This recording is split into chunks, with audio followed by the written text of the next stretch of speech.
The NOVAR Verizon Cup Series race number 9 of 30 would head to the Pocono Speedway in Pocono, Pennsylvania. McDonald's puller working a 00 of Sean McDowell.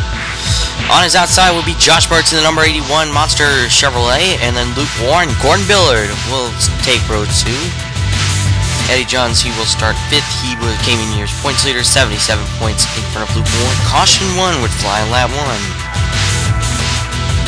There would be a stack-up effect where I believe they would David Payton would run in Jake Carroll, and this would get into Matt Hamlin, get in Brian Kittleson. Brian Kittleson and Jake Carrollin will spin. Everybody but the 24 will continue on. 24 retired. On the restart, Sean McDowell in the 00, he would lead on this restart, but you're going to see in a moment that the 59 of Eddie Johns, he's going to get a good run coming into turn number 1. As you see, Mark Mungillo, Shane Howard is going to make their move, and then watch Eddie Johns, he makes his move going into 1. He's going to dive under past the 00 for the race lead. Here we go. 59, he is going to complete the pass. Caution 2 will fly on lap 7. MJ Holloway, he overruns turn 3 in bit much. He gets into Eric Weber. This turns Billy Garber, and then Stephen Volk, Brian Dawson, Michael Scott in the 12, who was running the pretzel scheme for the next couple of weeks, and Blake Taylor was also involved. Mark Mungillo in the 56, he would be on the race leader coming into the restart. Luke Warren in 14, he's in 2nd. And we see that Walter Green is having himself advertised for this car for the next couple of weeks from this week, Talladega, Idaho, and Grand Detour. He will have that scheme run, and then if he wins the fan vote, then he will run a special reverse scheme. Walter Green is the other competitor for the van vote other than Blake Camphausen. Well, caution 3, lap 32. A long green flag run for happening. Carson Brooks would come down, get into Mike Hogan. Hogan will hit the curb. 75 will slide back up and then gets to the 59 of Eddie Johns.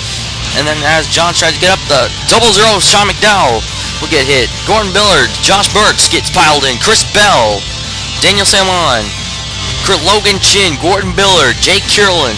Jake Carrollin didn't get any damage. Here's Damon Scott's perspective. He tries to slow up, and then I think it was, and then he gets lifted up in the air, and there's the 12.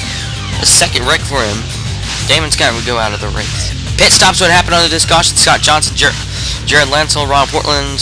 As you can see, several cars. There goes Walter Green with his scar. Chadwick Blake in the Delphi scheme this week. And then there goes MJ Holly. But this would kind of shuffle up the stops as Scott Johnson would lead on the restart.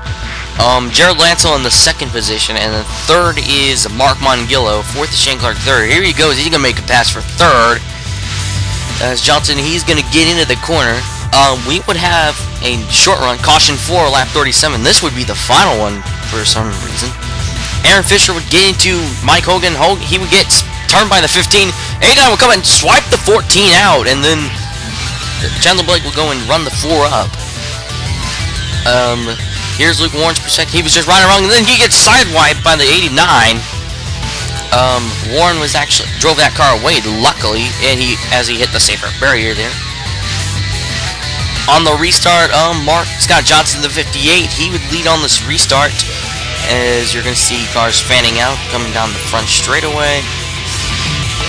As Johnson, he's going to enter turn 1. Jared Lancel is in 2nd. You see Mark Mungillo trying to pass Shane Clark 3rd.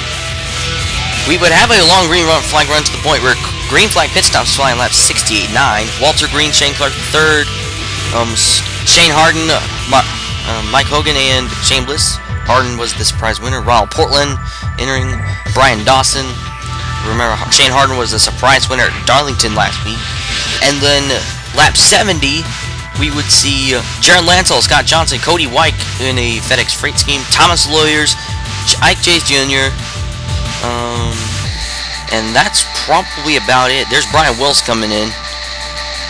So this would kind of shuffle up that Nate Piper was in 1st, Mark Mungillo 2nd, Shane Howard in 3rd, 4th was Walter Green, 5th was Chandler Blake, 6th was Jared Lancel, 7th place was Shane Clark 3rd, 8th is Shane Harden, 9th was Scott Johnson, and then 7th was Mike Hogan. In the closing stage, it would appear that these 3 would be the ones duking out for the win. However, they never really realized that Jared Lancel, Shane Clark III, and Walter Green were creeping up by them. On lap 92, with just 8 laps to go, Jared Lancel would make his first move. He would pass Nate Piper with just 8 laps to go. And then about 1 lap later, as you're going to see the 13, he's going to complete the pass. 1 lap later, he's going to get under the 03 and pass him. With just about a couple laps to go. That 13 proving very strong in the later stages of the run. Going into 1, he's going to make the pass. As you can see, he's going to get blocked by the U.S. Air Force sign. And then 1 lap later, he's going to make the pass on Mark Bongillo on the inside, which has not been very common here at Pocono, where normally the outside line is the preferred line. Around here, Lancel will complete the pass.